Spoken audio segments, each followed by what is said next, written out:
my name is Katelyn Hoekstra, and we're going to be talking about drug usage or drug addiction and what it does to your body. Did either of you guys know that you can be addicted to like cough syrup, like over-the-counter syrup? No. Most people don't understand how addicting like a drug can actually be. You could be taking over-the-counter cough syrup for a cold, and next thing you know, you're addicted to it and you're craving it all the time. Addiction is a very powerful thing, and most people don't realize how severe it can actually be.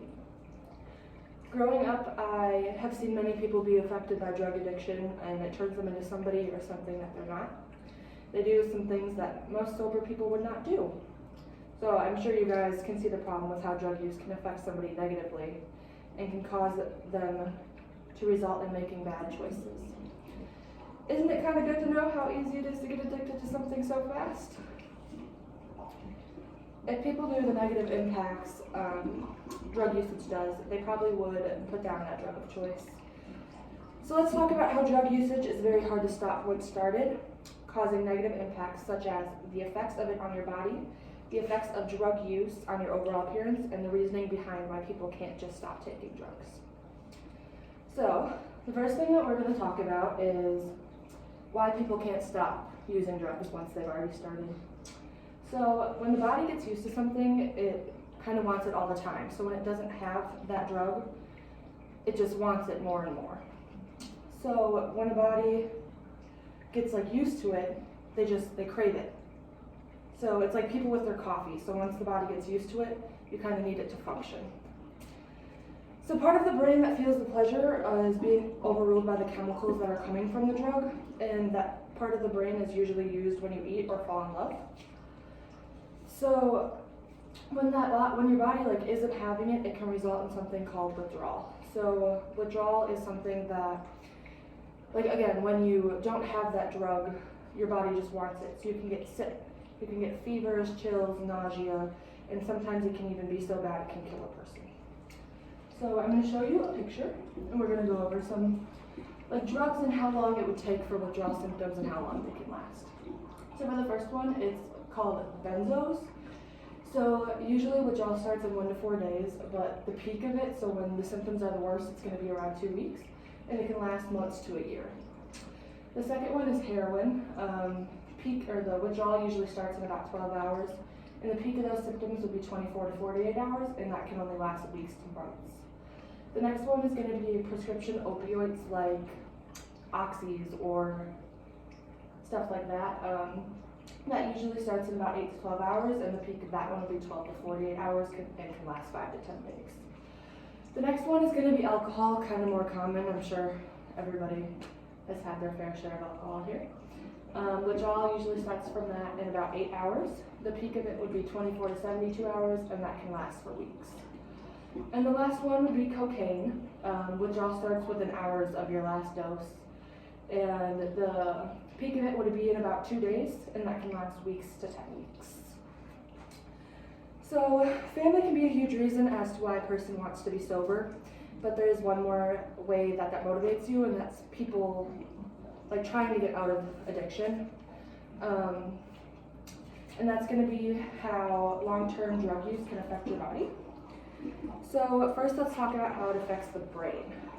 First I want to start off by saying that addiction is considered a brain disease and not like a choice like most people think it is. Drugs including MDMA are very harmful to the brain and its function. It can impair the memory, it can involve a change in sleep pattern and problems with thinking and processing information. So when the chemicals release from the drug and into the brain, that's when the altering of the brain does start. And this can happen in 2 ways. It can either imitate the body's natural chemicals, or it can overstimulate the part of the brain which feels it's rewarded the pleasure. So doing that, it makes the body crave it more, which causes the long-term effects of the brain. So I have another couple pictures I'd like to show you. So this is a picture of a brain someone who is on cocaine, and this is a regular brain. So as you can tell, it's just not as there as it should be. And then this is a picture, it's kind of blurry, but this is one of a meth abuser, and this is one of a healthy person, and kind of same thing, it's just not as functioning. So the next thing I want to talk to you guys about is the liver. Drugs can cause a significant amount of damage to the liver as well. Heroin and any form of inhalant, do the most amount of damage. The main function of the liver is to break down substances coming into the body. So if the liver is not working properly, that's obviously not going to happen. So have you ever heard of like an alcoholic going to get like a liver transplant? That's why. So the liver would not be working properly, so they would need to get a new one. Got a little fun fact for you guys. Around 6% of alcoholics and 4% of illicit drug users relapse after a transplant.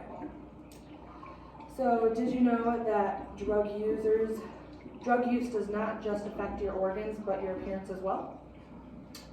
So I don't know about you guys, but I could usually tell when somebody has used drugs in the past just kind of by the way that they look. And this can be by like their teeth. Usually their teeth are like rotted out or like black and yellow in color. They can have sunken face, so underneath their eyeballs they'd be like more like pushed into their skin. Hair loss is a big one. Or like crater holes. Crater holes are like spots on your face where people have been picking at it and it leaves that like indent. That's most common with meth. And overall they just look sick. Depending on the drug, it can affect a person's weight. So for example, marijuana, they have like something called like the munchies.